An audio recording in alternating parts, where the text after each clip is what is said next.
you're doing pretty good today. I'm Rita Hickman, body-mind expert, shiatsu massage therapist, but I help women who are in narcissistic and toxic relationships learn how to take their body back, how to take their mind back, their soul back, their spirit back, and really start making progress in their life. You know, when I was little, I was a highly sensitive little girl, which meant that I felt pretty much everything that happened around me. When you add the normal trauma of the day, whether it was, and everybody had something different, whether it was sex abuse, whether it was child abuse, whether it was divorce, whether it was just a natural disaster, whether it was just a difficult time everybody was trying to go through. What happened was a lot of little girls who were very sensitive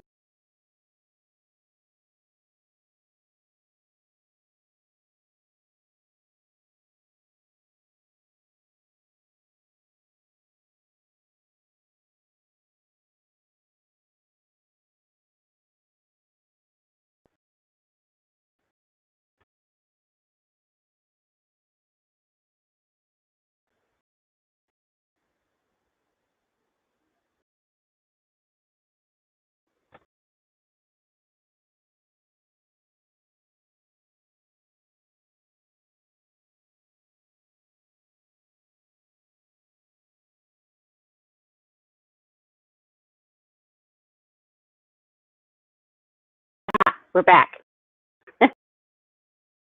Sorry. I would practically pee my pants. I would run into my bedroom. I would gather it all up and I would hide in the who it was, what was going on. My body immediately went into fight. As I got older, what happened, that happened with everything. All of the relationships, all of the people who were around. I would hide, footsteps on the floor above me. Footsteps on the floor above me would freak me out. Loud noises would freak me out. Even into my 30s, my husband would come up behind me.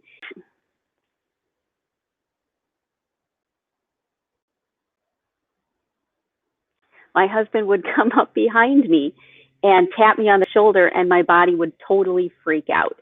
And I'd scream, and my hands would fly into the air. And I was a wreck for about everything. And it wasn't anything that good people or bad people were doing. It's that my body kept hijacking me. My body turned everything that I heard, everything that I saw into something dangerous. And I lived the majority of my life that way, which is a really hard way to live, because then you end up with tension and stress in your gut all the time. You end up with your heart racing too fast. You end up with chronic pain, chronic illness. You end up with relationships that never quite get any traction because as soon as things get scary or hard, you might run away, or you might react, or you might overreact to the situation when someone was trying to communicate. So this happens. This is normal when people are sensitive to trauma in their life. So when that happens, how do you get past it? I mean, I felt like my entire life was ruined and there was nothing I could do about it. That there was no help for me. There was no way to escape. There was no way to move forward or get any traction. And I just had to cope. I just had to, for some reason, sort of figure it out. So what do you do about that?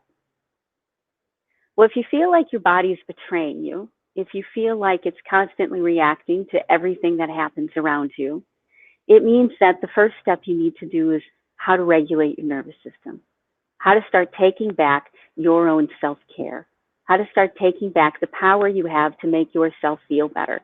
And if you're like me, you did a zillion things. I went to shamanism, I did support groups, I did women's circles, I learned energy healing. I learned Reiki, I studied with people. This is what we do. When you feel like you're out of control, like you're broken somehow, like your body doesn't work, like it doesn't work the way that you want it to, like mine didn't, then you're constantly searching for some way to turn back the clock, some way for your body to heal itself.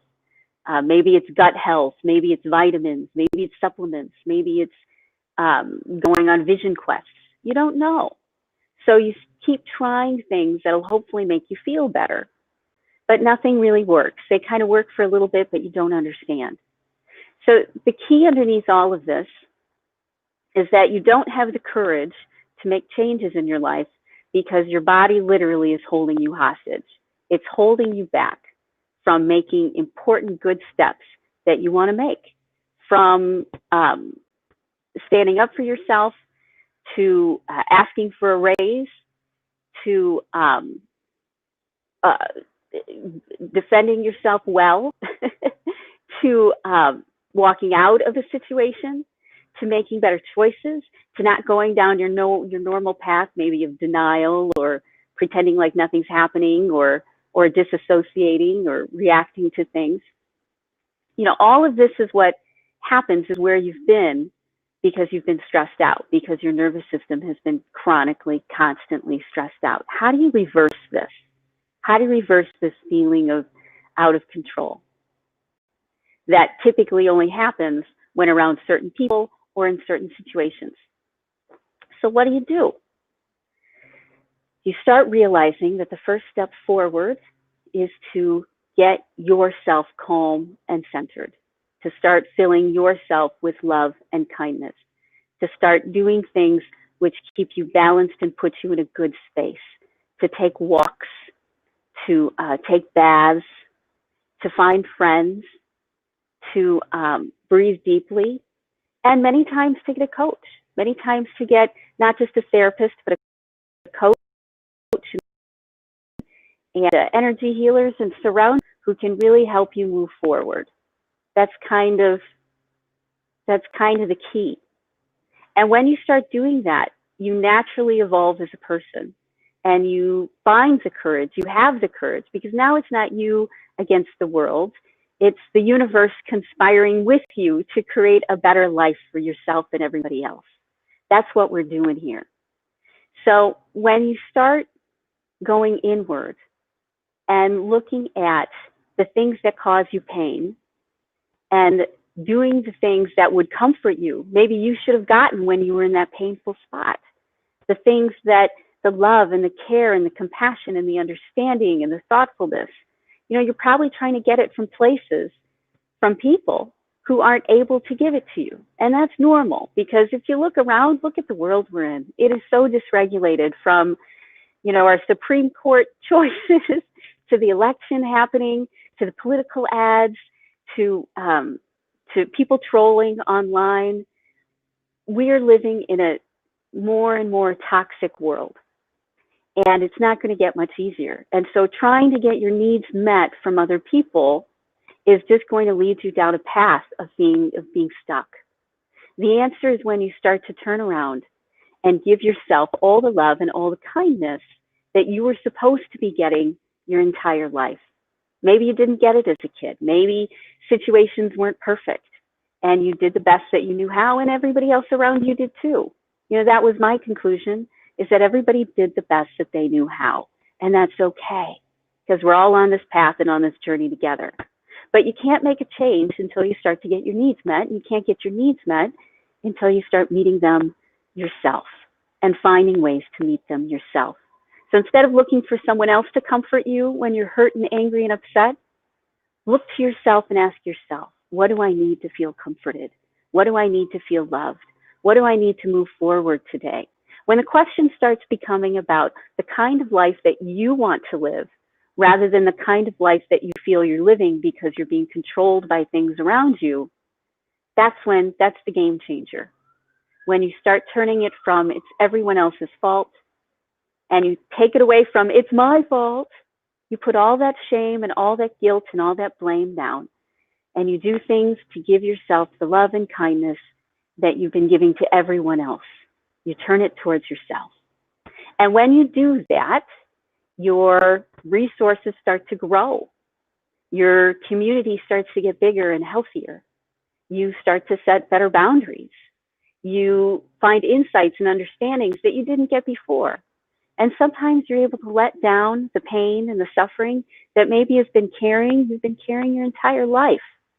because you've been stuck because no one ever told you really that the way out of the feeling of overwhelm and jumpiness and frightened and scared and angry and overwhelmed and tired, and the way out of that is to realize you need your needs met and that you can meet them yourself. So Diane wants to know, oh, can I print that out about putting out there what you need? Oh, I'll try. I'll see if I can get the transcript of that. You know, and when you start focusing on nourishing yourself so you can become the best version of yourself that you can be, when you start turning it around and being the best version of yourself you can be, someone who can look out through eyes that have compassion and understanding and wisdom for yourself and for other people, when you're able to look past the surface of your own reaction or someone else's reaction to a bad situation and hold the space. You can do that. You can find the courage. You can find the wherewithal. You can stop your body from overreacting and hijacking you. You absolutely can. There are answers out there. There's solutions out there. And you can find the ones that work for you. You just have to start looking. I have thousands of tools, and so do shamans and healers and energy workers and light workers around the world. The biggest problem is we don't turn that work on ourselves often enough. We spend so much time helping and healing and supporting other people without realizing that we are the first person who needs to be helped and healed and supported.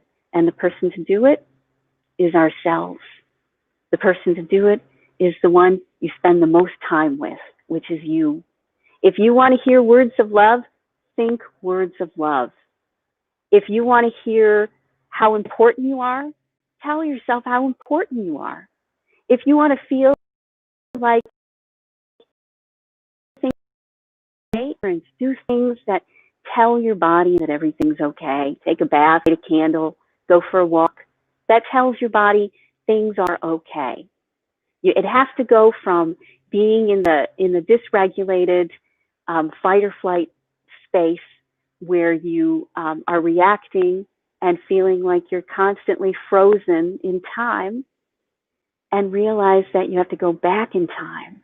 And you now, your future self, you're the future self that's reaching back to your past self and giving your past self all the love and all the care that you've been looking for, that you didn't get when you needed it. For whatever reason, it doesn't really matter. Now is the time. Now's the time to stop trying to people please, to stop trying to control, to stop trying to make everything better for everybody else, because that's not going to get you anywhere. That's going to keep you trapped. The direction you need to go in is one where you look to yourself and start making sure that you are getting what you need. And when that happens, all sorts of things start to change. People treat you differently. You treat yourself differently. You feel differently. You don't feel so sick. Suddenly you have more energy, more clarity of mind. You're able to hold better boundaries. You're smarter. You're more innovative. That's what happens when we nourish ourselves. That's what happens when we put ourselves first. Not in a me against you kind of a way, but in a I'm a valuable person sort of way. So do it. Do it. I dare you. I dare you to start doing things which are loving for you. And when you do them, when you start filling your head with loving thoughts, when you start filling your heart with loving feelings, when you start giving your body and your nervous system the care and concern that's always needed, you stop triggering. And it happens in phases, like polishing a mirror. But things get easier and easier, and your physical problems start to clear up, and you start to feel like you can handle life. Not that you've got 1,000 tons weighing on your shoulders and pinning you down to the ground. Okay? You can start taking that weight off, one rock at a time. So if you feel stuck, if you need some help, we have wonderful resources. Go to inspiremassage.com. So that we can get you some great tools, start you on the right path. We do some great tools to start you on the right path and get you feeling the best that you can feel, so you can make important steps to create a life that you're supposed to have, not a life that's dependent on your circumstances, okay? So have a great rest of your day, and I look forward to seeing you later. Okay?